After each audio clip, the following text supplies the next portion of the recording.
Somos Iglesia. La Iglesia es el nuevo pueblo de Dios, llamado a ser la luz del mundo y la sal de la tierra.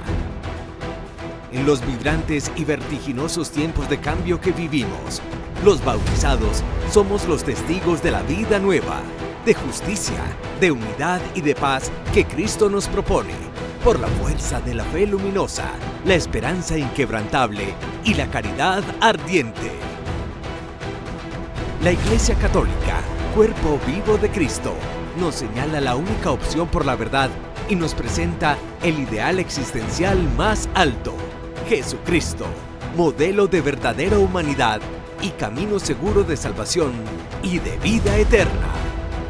Tú eres Pedro, y sobre esta piedra edificaré mi iglesia, y el poder del mal no triunfará sobre ella. Somos Iglesia.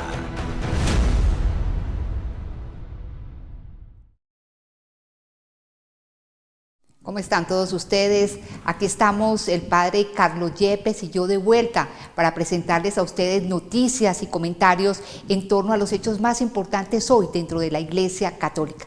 Así que nos place volver a decir qué orgullo ser iglesia y pertenecer a la Iglesia Católica. Padre Carlos, bienvenido. ¿Cómo lo recibió usted el 2025? Muchas gracias, Miriam. Para todos un cordialísimo y bendecido año nuevo, año 2025. Estamos todavía en el primer mes del año y es una alegría celebrar este año jubilar, donde esperan más de 32 millones de peregrinos que van a ir a las 4 basílicas más importantes de la ciudad de Roma a alcanzar la indulgencia plenaria. Y como lo ha señalado muy bien el Papa Francisco, el título Peregrinos de la Esperanza, en un mundo donde, vemos signos de esperanza, este cese al fuego entre Gaza y Israel, entre el grupo Hamas e Israel, ver por lo menos que la gente puede volver a salir, es un signo de esperanza.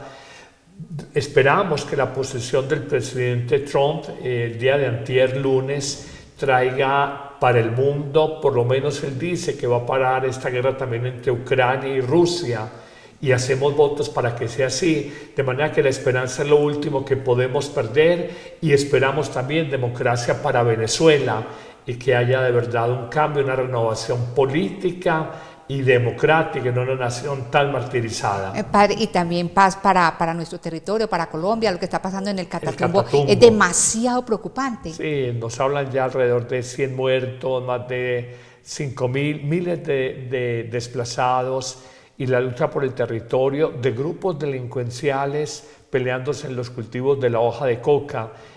Simplemente esto habla de que falta presencia del Estado, presencia de la autoridad, y que son territorios muy grandes, muy importantes en la frontera con Venezuela, justamente dominados por actores armados. Y es una lástima un país tan hermoso como el nuestro, como Colombia, donde hay tanta violencia y donde más allá de un proceso de paz y más allá de que la bandera del gobierno, la paz total, es esquiva, y así ha sido para muchos gobiernos que han hablado de la paz, pero no es fácil desarmar los espíritus. De todas maneras, padre, lo veo a usted positivo con respecto a este año que recién iniciamos, ¿no? Si estamos en manos de Dios, seremos positivos, y nuestra gran esperanza para los creyentes es Cristo resucitado, y esperamos que esto que se veía como una hoguera en Oriente Medio parece que tuviera signos de esperanza, y esperamos también que en Ucrania y Rusia, que son guerras muy dolorosas,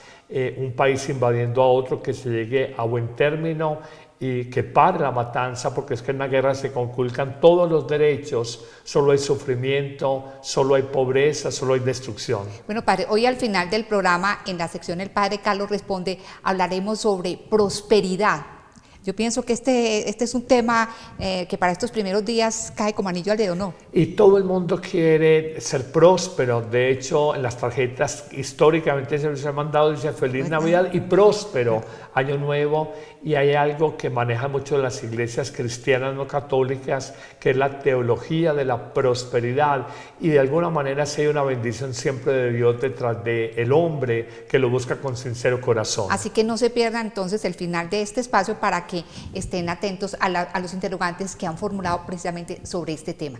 Y bueno, vamos a iniciar hoy el programa hablando sobre la noticia más importante hoy dentro de la Iglesia Católica, el jubileo. O sea que para las personas que no estuvieron al tanto, veamos cómo fue esa inauguración el pasado 25 de diciembre, cómo fue ese abrir la Puerta Santa. Vean ustedes.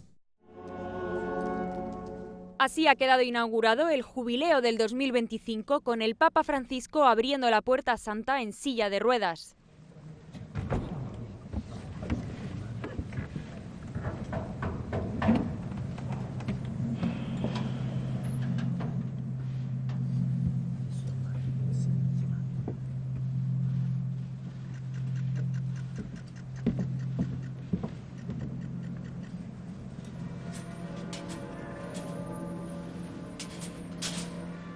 Con las campanas sonando de fondo en la basílica, Francisco se convertía en el primer peregrino de este Año Santo, un momento de gran expectación ya que se esperaba que el Papa abriera la puerta de pie, como lo hizo en 2015.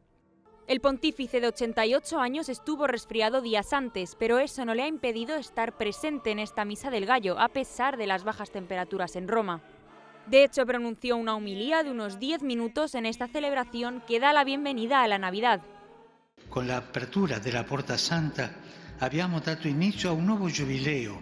Ciascuno di noi può entrare nel mistero di questo annuncio di grazia.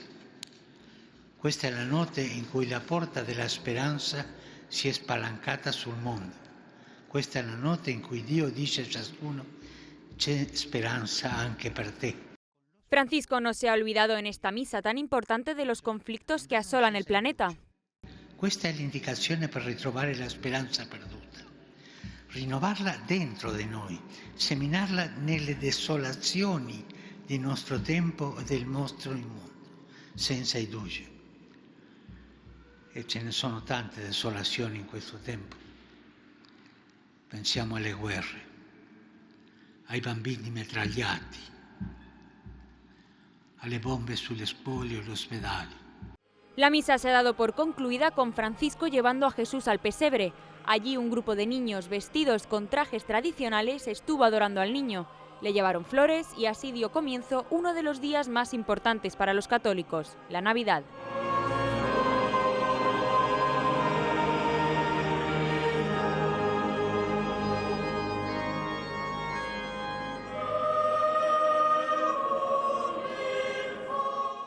Realmente muy conmovedor ver al Santo Padre en silla de ruedas abriendo la Puerta Santa. Padre, ¿qué significa ese abrir la puerta para la Iglesia y para todos nosotros? Creo que es un tema muy importante que entendamos el simbolismo que hay en cruzar. Está el verbo abrir, cerrar la puerta, entrar, salir y en todo está cruzar. Indica pasar de un estado del hombre viejo al hombre nuevo en categorías del apóstol San Pablo, o indica pasar del pecado a la gracia o cruzar hacia la redención ofrecida por Cristo. Es todo un simbolismo de orden espiritual y teológico, y la Iglesia se sirve de estos signos como Israel dio un paso hacia la libertad, hacia la liberación. Atravesando el Mar Muerto, nosotros también cruzamos esta Puerta Santa, que inicialmente lo hizo en la Basílica de San Pedro, lo hizo también en la cárcel, un hecho inédito, la cárcel más importante de Roma, la cárcel de Revivia, y luego en todas las 4 grandes basílicas de la ciudad de Roma, fuera de San Pedro, San Pablo Extramuros, San Juan de Letrán y Santa María la Mayor. Y se ha pedido o se ha dado la instrucción de que en todas las catedrales del mundo entero, de las diócesis del mundo entero, y en santuarios importantes, haya esa puerta que se destine exclusivamente para que crucen los peregrinos y luego cumplan los requisitos para alcanzar la indulgencia plenaria, que es el perdón de la pena temporal merecida por los pecados, así hayan sido perdonados. Y nos piden entonces confesar, ¿no? La confesión sacramental, la comunión eucarística, vivir y celebrar la Eucaristía plenamente, orar por las intenciones del Papa y hacer una obra de caridad, de un propósito de renovación de la vida. Es como de manera general los requisitos de las condiciones para obtener la indulgencia plenaria, y la Iglesia siempre se ha servido de ritualidades como para que podamos entender mejor todos estos signos. Ya ha pasado más de medio millón en las primeras 2 semanas de este jubileo, y esperan 32 millones, es mucha gente, hasta el 6 de febrero del próximo año 2026. El abrir la puerta también es como decir uno, permitir que alguien entre, y figuradamente podría ser que nos llenemos, le permitamos a Dios entrar a cada uno de nosotros, porque es que el jubileo no es simplemente como para el Papa o para la gente que está en el Vaticano, el jubileo es para toda la Iglesia, estén donde estén, en cualquier parte del mundo, ¿no, padre? La palabra jubileo viene de júbilo, júbilo es gozo, también de ahí viene la jubilación, un tiempo de alegría, de gozo, un dinerito ganado después de muchos años de trabajo, y jubileo es tiempo de celebración. Recuerda los jubileos del Antiguo Testamento, donde se perdonaban las deudas, se liberaban los esclavos, habían acciones de fraternidad entre las personas, y esto que se hacía cada 50 años, descansar la tierra también de los cultivos, luego se hizo cada 25 años, o jubileos extraordinarios como el que hubo en el 2016 de la Misericordia. Y sobre tu pregunta, sí, es abrir una puerta, pero es abrir sobre todo el corazón a la gracia de Cristo, abrir las puertas del corazón, que fue el famoso discurso, recordaremos, de Juan Pablo II en su pontificado inaugural por allá en octubre del año 1978, cuando decía: no tengan temor de abrir de par en par las puertas del corazón a Cristo. Bueno, ya el padre Carlos lo decía hace un momento, el Papa Francisco ya abrió las 4 principales puertas santas allá en Roma, de las basílicas. De las basílicas, exactamente, pero también abrió simbólicamente la puerta de una cárcel. Vean ustedes.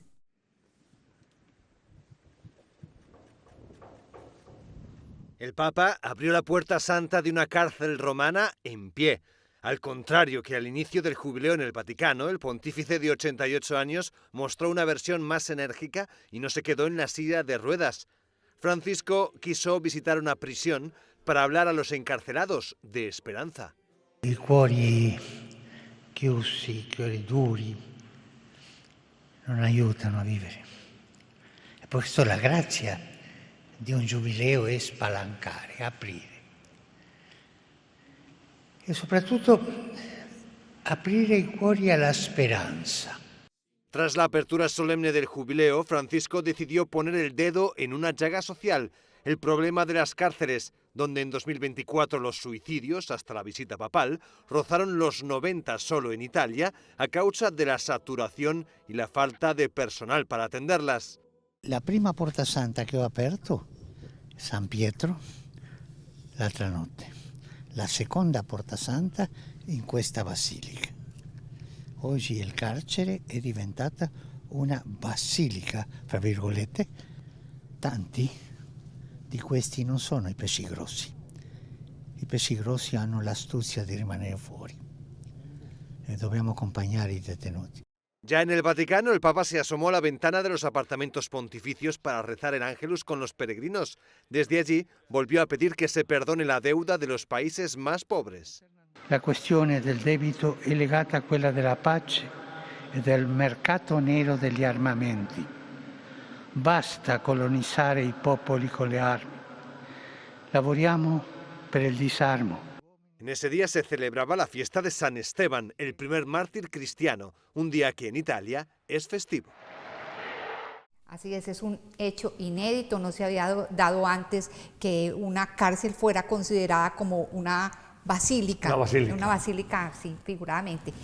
Padre, la gente se puede preguntar, yo vivo en Colombia y quiero beneficiarme plenamente del jubileo, ¿qué puedo hacer? En todas las diócesis hay la iglesia madre, la iglesia catedral, donde tiene la silla, la cátedra, el obispo, donde autoritativamente comparte la enseñanza del magisterio del evangelio y de la iglesia.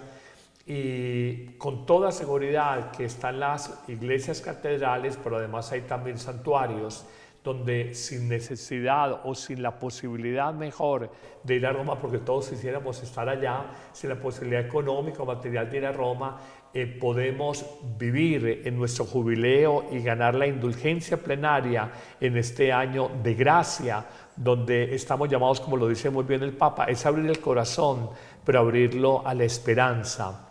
Y en el fondo es porque la Iglesia a nivel macro lee que hay un mundo desesperanzado.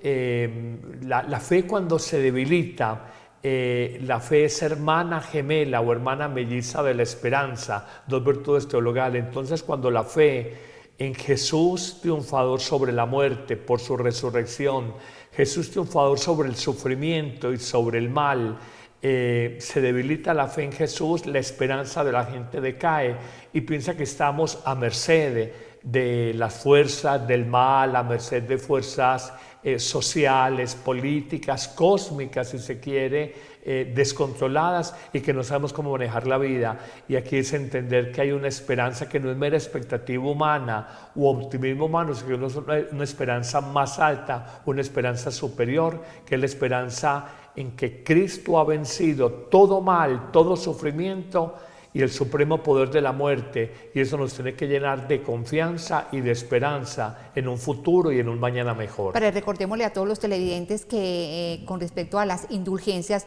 uno puede recibir indulgencias para uno mismo o cederlas para un ser querido que haya muerto y no sabemos en qué condiciones, pero pedirle al Señor que lo salve, ¿no? Sí, la indulgencia es una doctrina muy de la Edad Media, que cayó en cierto desuso con el paso, digamos, del siglo de la Ilustración, cierto racionalismo.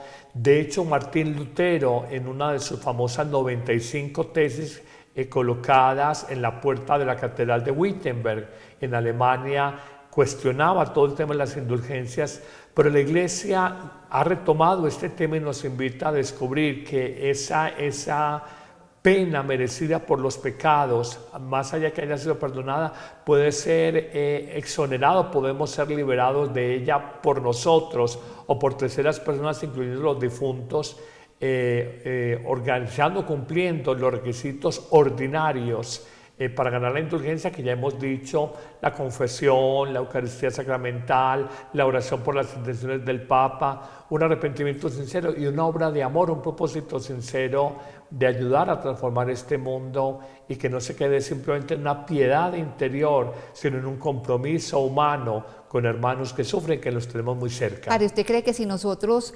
acogemos estas indulgencias, nos ganamos estas indulgencias y le tenemos temor al purgatorio, podríamos de pronto tener un paso hacia el cielo, ¿no? Con más directo?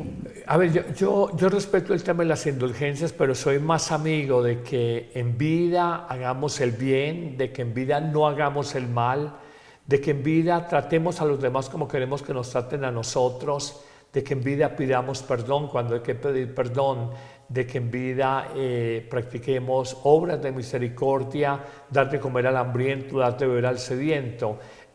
Hoy se ha descubierto, más allá, por ejemplo, de la figura de Juan Pablo II, el Papa, el Pontífice, el políglota, el político, el líder político en el mejor de los sentidos, que supo sacudir el yugo del comunismo en esa década, sobre todo en los 80s y finales de dicha década. Se ha descubierto el hombre que hacía la caridad en silencio, que tu mano derecha no sepa lo que hace tu mano izquierda.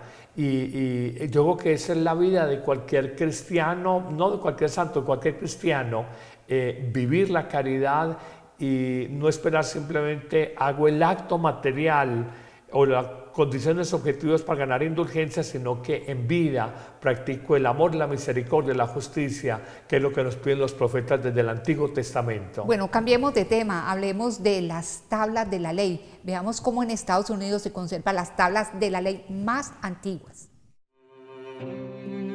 La tabla más antigua que se conserva de los 10 mandamientos se vende ahora al mejor postor. Es de hace unos 1500 años y contiene escrito en paleohebreo lo que Dios le dijo a Moisés en el monte Sinaí. La placa es de mármol y pesa 52 kilos. Se encontró en 1913 durante una excavación al sur de Israel. La subasta corre a cargo de Sotheby's y será en Nueva York el 18 de diciembre. Aunque no se sabe cuánto dinero se llegará a pujar por ella, probablemente el precio final llegue a millones de dólares. Ya ocurrió algo similar en la misma casa de subastas. Fue, por ejemplo, con esta Biblia que escribió un rabino español en 1312. Era uno de los manuscritos más importantes en hebreo que sobrevivió a la España medieval. La compró el Museo del Pueblo Judío de Tel Aviv por casi 7 millones de dólares. Padre, qué maravilla saber que nosotros conservamos no las tablas de la ley efectivamente que el Señor le dio a Moisés, pero sí una copia de las mismas. ¿Usted qué opina de los mandamientos? Y una copia muy antigua. Los mandamientos son siempre antiguos, siempre nuevos, porque la condición humana, más allá del color de nuestra piel, de el lugar de nacimiento, en la latitud geográfica del mundo donde hayamos visto la luz de la vida, es igual. En lo externo somos muy distintos culturalmente, en maneras de vestir, de hablar, ciertos comportamientos sociales, pero en lo profundo de la condición humana estamos llamados a vivir la ley de Dios, donde hay 3 mandamientos centrales enfocados a darle a Dios la primacía. Los 3 primeros mandamientos: amarlo sobre todas las cosas, no jurar su santo nombre en vano y santificar las fiestas, los días sagrados. Y los otros 7 mandamientos sobre comportamientos profundamente humanos, de convivencia, de solidaridad, de justicia, de fraternidad, de humanidad. Empezando por los papás, el 4º mandamiento: honrar padre y madre, luego respetar la vida, respetar la propiedad privada, respetar el cuerpo, respetar la santidad del matrimonio, no cometer adulterio, no vivir de falsedades y mentiras. En el fondo es la universalidad de la condición humana. Puede que hayan algunas particularidades o especificidades de esta posmodernidad tecnológica, pero en general la esencia de la condición humana está reflejada en estos mandatos o leyes que Dios ha dado en el Antiguo Testamento a Moisés en el monte Sinaí, y que Jesús de una manera muy especial clarifica o especifica el llamado Sermón del Monte, las bienaventuranzas. Padre, ¿usted cree que estos mandamientos están jerarquizados? Es decir, que si el primer mandamiento es amar a Dios sobre todas las cosas y es el más importante, uno creería que entonces van en un orden de importancia, ¿no? Yo pienso que el gran mandamiento es tener a Dios en el centro de la vida. Los libros del Antiguo Testamento, y concretamente los libros sapienciales, hacen una afirmación central. El principio de toda verdadera sabiduría es el temor de Dios. El temor de Dios no es miedo a Dios, es respeto a Dios, pero es que hoy no respetamos lo que digan en redes sociales, respetamos que no nos vayan a matonear digitalmente, respetamos a un jefe en la empresa, pero no respetamos la ley de Dios. Nos parece que pasó de moda, que nosotros somos pequeños dioses, que no necesitamos de eso. Y la sabiduría, y así lo señalan los libros sapienciales y los profetas, es temer a Dios, respetar a Dios, obedecer a Dios, acatar a Dios, y desde el primer mandamiento, darle el primerísimo lugar en la vida, se desprende todo lo demás. Quien tenga temor de Dios es capaz de no fornicar, no mentir, no matar, honrar a los padres, no desear la mujer del prójimo, no jurar en falso. Del primer mandamiento se desprende todo lo demás. Padre Carlos, y yo creo que si una persona comete un pecado del 4º mandamiento al 10º mandamiento, está cometiendo doble falta, porque comete es decir, se pasa por encima de ese mandamiento, pero también entonces se pasa también por encima del primer mandamiento, que es amar a Dios sobre todas las cosas. Y te agregaría algo más, porque alguna persona podría decir, pero es que Dios es demasiado posesivo en nuestro amor, cuando dice amarlo sobre toda criatura, sobre toda cosa, sobre toda realidad creada. Y en el fondo no es posesividad o celotipias de Dios con nosotros, sino que cuando uno en el corazón, en la vida, en la escala más honda de valores, uno le da a Dios el primer lugar, tú sufres menos, porque buena parte de los sufrimientos humanos, oigan esto que les voy a decir, buena parte de los sufrimientos humanos, Miriam, se dan con ocasión de que nosotros le dimos el primer lugar en nuestro corazón a una criatura, el amor a una mujer, a un hombre, a un hijo, una hija, a un cónyuge, el amor al dinero, el amor a la empresa. el amor al honor, a la imagen, y cuando esto se cae, cuando esto falla, porque todo es pasajero y falible en el mundo, sentimos que nos estallamos. Cuando tú tienes en tu vida existencialmente como centro de tu vida a Dios y el primer amor, y Él nunca va a fallar, tú te vas a evitar muchísimos sufrimientos. Yo siempre recuerdo a Santa Catalina de Siena, que decía que una de las cosas más importantes para Dios es la obediencia, y el que obedece no se equivoca, Padre. Es decir, es una cosa muy sensata. Si uno respeta los mandamientos del Señor, no solamente vive bien en esta tierra, sino que se gana la vida eterna. Hay algo muy bello que es una preciosa síntesis que decía Dietrich Bonhoeffer, el famoso pastor luterano que fue apresado por Hitler porque fue un rebelde frente a toda la ideología nazista y muere ejecutado, creo que ahorcado 15 días antes de ser liberado este campo de concentración y de terminar la guerra, allá en 1945. Él decía, solo el creyente es obediente y solo el obediente muestra que es creyente.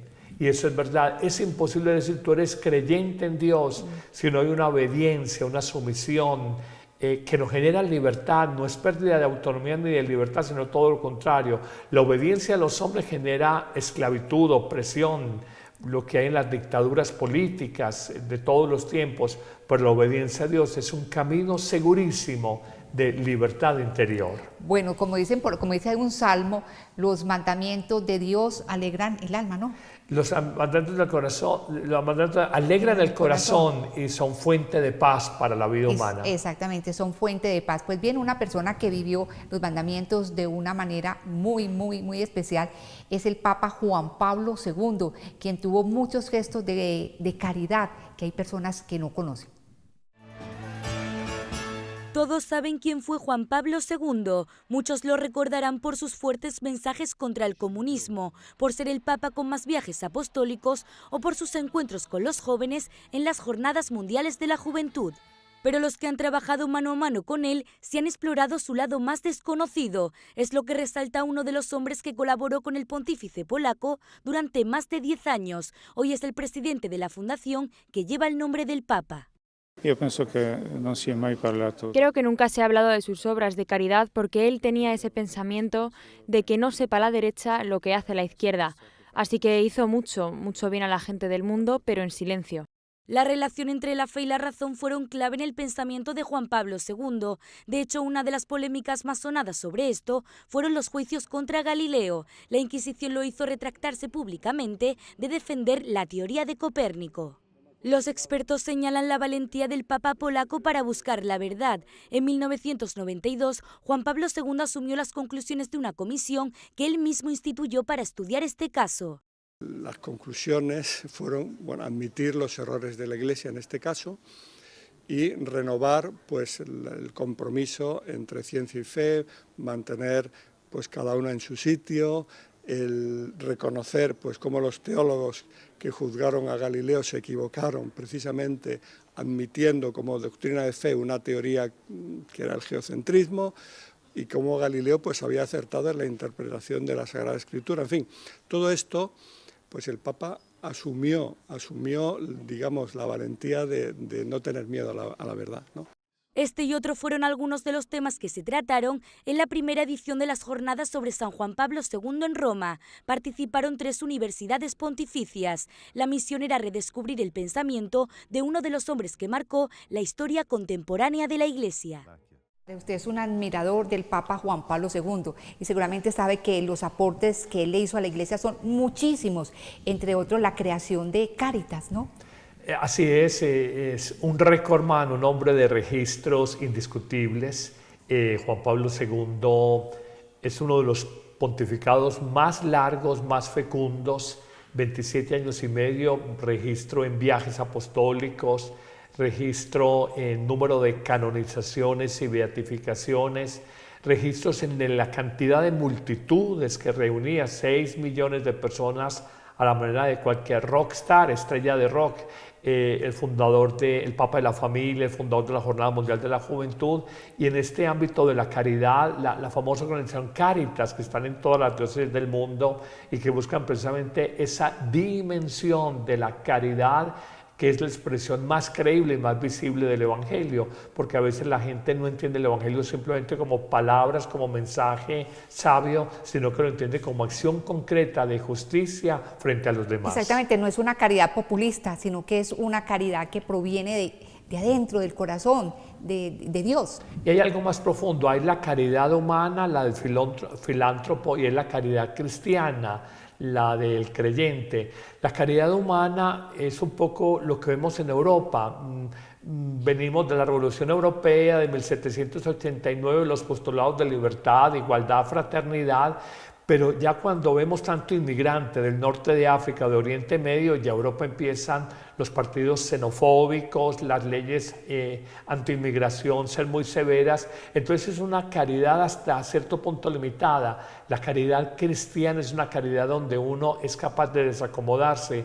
Es un poco la caridad del samaritano, que deja su itinerario, deja su horario, recoge en su jumento, en la mula, recoge el asaltado, lo lleva a una posada, da un dinero, está preocupado por él.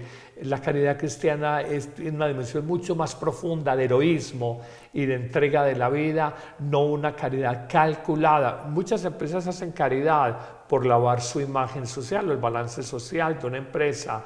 Piden dinero. Yo veo mucho a los organismos de las Naciones Unidas pidiendo dinero, pero tienen el dinero de todo el mundo. ¿Y por qué le siguen pidiendo plata a la gente? O grandes empresas en nuestros países, que la monedita en no sé qué almacén, que nos ayude. Yo digo, por eso los súper ricos, y aún así pidiéndole al pueblo sencillo dinero, es una caridad que hasta cierto punto, es artificial. Bueno, y vamos a cerrar el programa, esta parte noticiosa, con un granjero muy creativo que utilizó la tierra ya en su finca para dibujar el logo del jubileo. Darío Gambarín lo ha vuelto a hacer. Si no se acuerdan de él, es el granjero italiano que hace dibujos y retratos en la tierra con la ayuda de su tractor. Ahora ha dibujado una ilustración del Jubileo 2025. El artista se inspiró en el logotipo oficial del Jubileo 2025 añadiendo las siglas IHS, Jesús Salvador de Hombres, además de la inscripción Pax, una invocación a la paz por las guerras en curso en Oriente Próximo y Ucrania ante la amenaza nuclear. La obra fue creada en Castanaro, en la provincia de Verona, en un campo de 25.000 metros cuadrados, sin trazar previamente ninguna marca en el suelo, utilizando un tractor de arado y una grada rotativa.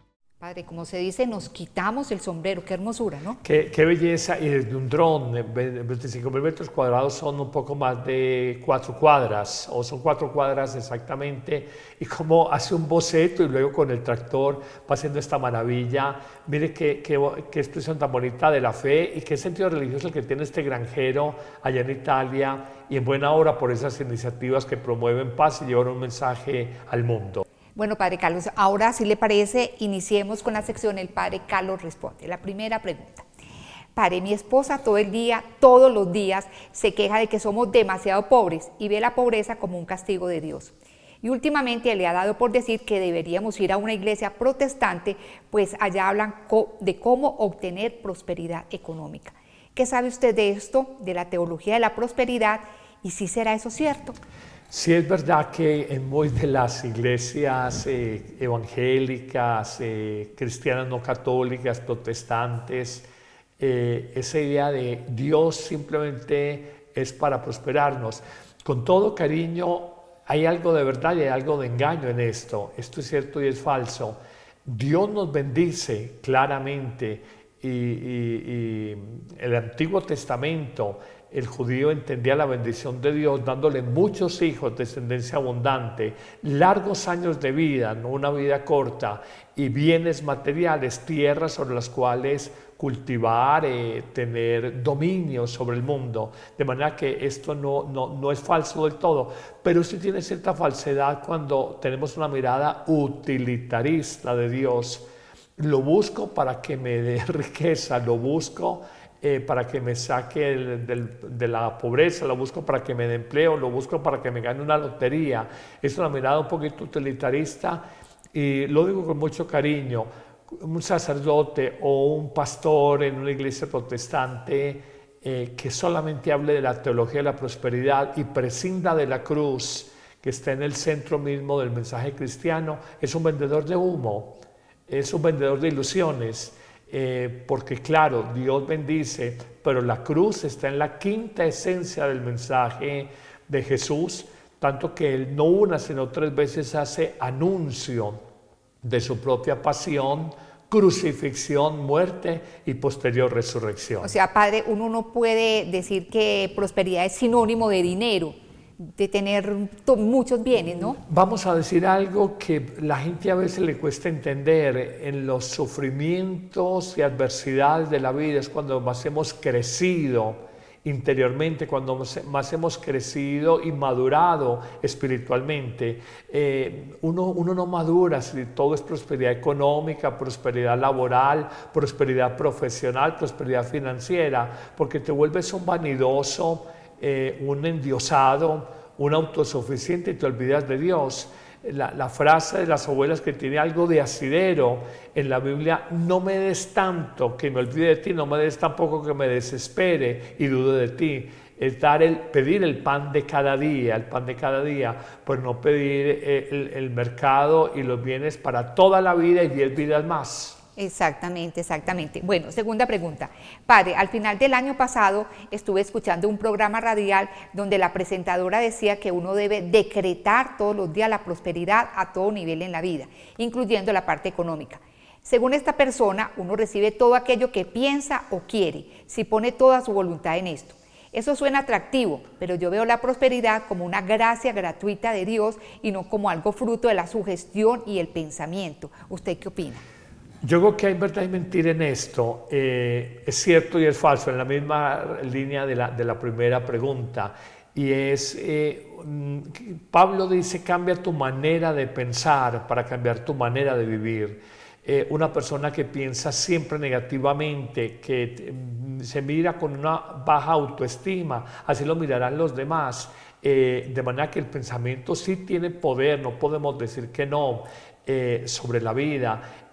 Una persona que piensa positivamente, esperanzadamente, con seguridad que va a tener una vida distinta, pero no podemos ser tan ingenuos, es la palabra, decreto, que a partir de hoy todo es prosperidad, decreto que todo es riqueza, porque caemos en una inocentada, una ingenuidad que no nos lleva a ningún punto. El pensamiento tiene un poder, pero es limitado.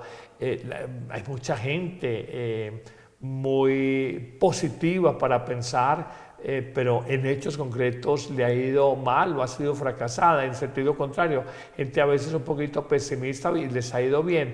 Puede ayudar el pensamiento, pero no podemos darle el valor de Dios y a decir: yo decreto y esto se tiene que cumplir así, como que hace de una manera mágica. Ese estado mítico y mágico son estados primitivos de la expresión o del fenómeno religioso. La fe es un estado maduro donde es la confianza, para decirlo de una manera muy humana y muy creíble, y el compromiso de la vida dentro de mi libertad y mi responsabilidad, porque es que la libertad conlleva una responsabilidad y esto es muy importante tenerlo en cuenta a la hora de hablar de prosperidad humana. Padre, mucha gente puede preguntarse, hombre, yo no prospero, yo soy una persona pobre, pero yo hago mi trabajo todos los días, soy responsable y demás. No indica por esto que Dios se olvidó de él, no indica por esto que es un castigo de Dios, no indica por esto que Dios es injusto con él, ¿no? Si uno pensara así, entonces Dios fue injusto con su Hijo, porque le permitió, siendo justo, padecer, ser desechado, ser humillado, ser desnudado, ser azotado, ser coronado de espinas, ser crucificado. Uno dice: pero ¿dónde está el amor de Dios? De hecho, Jesús siente en lo humano, Dios mío, ¿por qué me has abandonado? Entonces tú no puedes pensar. Luego Jesús es el primer y gran resucitado de la historia por el Padre Dios y nos abre el camino de la redención a la humanidad entera. Entonces no puedes pensar que una situación de adversidad es necesariamente mala. De hecho, Pablo hace una interpretación de fe muy linda y muy luminosa en la carta de los Romanos capítulo 8, versículo 28, cuando dice que todo lo que acontece en la vida sirve para el bien de aquellos que aman a Dios. En esa lectura espiritual, diría yo casi mística, del apóstol de los gentiles, hay una verdad suprema, que es ¿cuál? Para un creyente no hay nada malo. atención a esto, para un creyente en Cristo, para un hombre de fe, una mujer de fe, no hay nada malo. Todo tiene un propósito desde la mirada de Dios, desde la mirada sobrenatural. Si uno lo mira humanamente, sí, estoy desempleado, tengo estas deudas, este matrimonio no va bien. Para el creyente, todo esto que aparentemente es negativo tiene un sentido, un propósito de Dios, de paciencia, de comprensión, de misericordia, de perseverancia, de tenacidad, de confianza en Dios. Y vuelvo a repetirlo, para mí, en lo personal como hombre, el tiempo donde yo más he crecido en mi vida es en los tiempos de mayor tribulación, y en los momentos de aplauso humano y de crecimiento humano realmente uno es poco lo que crece espiritualmente. Padre, yo he leído vidas de santos, y no una, muchísimas, y yo no recuerdo ningún santo que le pidiera al Señor así dinero, pues con ese afán que lo hacemos nosotros. Sí, no, es que no es. El evangelio del mundo es: ganes el baloto, la lotería americano, canadiense, no sé cuál, sea exitoso, sea famoso, sea bello, conserve eternamente la juventud. Es el evangelio del mundo. Y la gente se lo compra, y los que tienen todo esto, tienen dinero, tienen fama, tienen belleza, tienen juventud, tienen no sé qué, dice, pero ¿por qué hay algo que me falta? Y es que nada del mundo es capaz de llenar plenamente el corazón humano, sino solamente Dios, como decía Teresa de Jesús, quien a Dios tiene, nada le falta, solo Dios basta. Aquí hay una dimensión más profunda, y es Dios, vivir divinamente, vivir Jesúsmente, no exentos de la dimensión de cruz, que es parte constitutiva del Evangelio, y hace 2000 años era locura para los judíos, escándalo para los sabios griegos, o necedad para los sabios griegos, pero dice, para el creyente es fuerza de Dios y sabiduría de Dios. Bueno, tercera pregunta. Padre, yo gracias a Dios tengo lo necesario para vivir, no me hace falta nada, aunque soy una persona humilde, pero siempre estoy pensando en formas de hacer dinero, de invertir, de crear negocios. ¿Es pecado pensar tanto en dinero? ¿Debería conformarme con lo que tengo, así sea poco? No es pecado pensar en dinero, porque es que yo pago una salud, yo pago el carro, la gasolina, el mantenimiento del carro, hay gastos personales, el teléfono celular, hay gastos, es imposible, no somos ángeles, no podemos decir estoy flotando sobre nubes, no se necesita el dinero, pero es que es el ídolo y el Dios de esta tierra, y el dinero bien manejado y con sabiduría es una bendición, y mal manejado es una maldición. En Colombia este fin de semana hemos sido testigos, 100 muertos, miles de desplazados, dos grupos disidentes, dos grupos de bandidos, ELN y las FARC, peleándose en los cultivos de coca, de hoja de coca en el Catatumbo, en el oriente colombiano, nororiente colombiano, en límites con Venezuela. Esto es simplemente la codicia del dinero. Yo recuerdo un texto precioso de Timoteo, de Pablo a Timoteo, que nos dice que el amor al dinero es la raíz de todos los males humanos. Por dinero se mata, por dinero se vende el cuerpo, por dinero se miente, por dinero se fingen afectos entre hermanos, entre socios, entre amigos, entre cónyuges inclusive. Por dinero la gente se pelea, por dinero se traicionan los principios, de manera que el dinero se necesita, pero cuando tú lo endiosas y ocupa el primer lugar obsesivamente en tu vida, estás comprando un camino, estás trasegando un camino tortuoso y comprando un tiquete a un mundo de sufrimiento. El dinero hay que administrarlo con sabiduría. Bueno, padre, finalmente mucha gente puede estarse preguntando, bueno, ¿y yo cómo le pido prosperidad al Señor? Yo quiero ser próspero, yo quiero salir de esta pobreza, que es muy natural, ¿no? ¿Qué le diría a usted? A ver, hay condicionantes genéticas, ambientales. Ortega y Gasset, el filósofo, decía, yo soy yo en mis circunstancias. Tiene más oportunidad una persona en los Estados Unidos que en África, más acceso a la información, al conocimiento y demás, de manera que eso también influye, pero también creo potentemente en la responsabilidad que tenemos. Hay ejemplos de personas con gran grandes limitaciones humanas, inclusive funcionales, y han sido ejemplos de resiliencia y de heroísmo. Y para mí, como creyente, para mí es fundamental la providencia en Dios. Yo he visto en mi vida, bueno, Dios me ha dado carisma, seguramente me ha dado cruces también, me ha dado una familia, un entorno ambiental y genético, pero he visto la mano providente y amorosa de Dios en mi vida constantemente. Entonces yo siento que es una conjunción de factores, más allá del tema de prosperidad, es la mano de Dios, es la capacidad de Dios, la responsabilidad bien usada y echar para adelante, no desanimarnos y no pecar de ambiciosos, ni de pusilánimes el que no aspira a nada, ni de ambiciosos el que aspira a tenerlo todo. Bueno, por ahí dicen que hay dos cosas que van de la mano y es la certeza de que para Dios no hay nada imposible y la oración. Sí, y toda la Biblia y la historia de los grandes personajes en Abraham y Sara era una maternidad imposible para Sara, la de Isaac.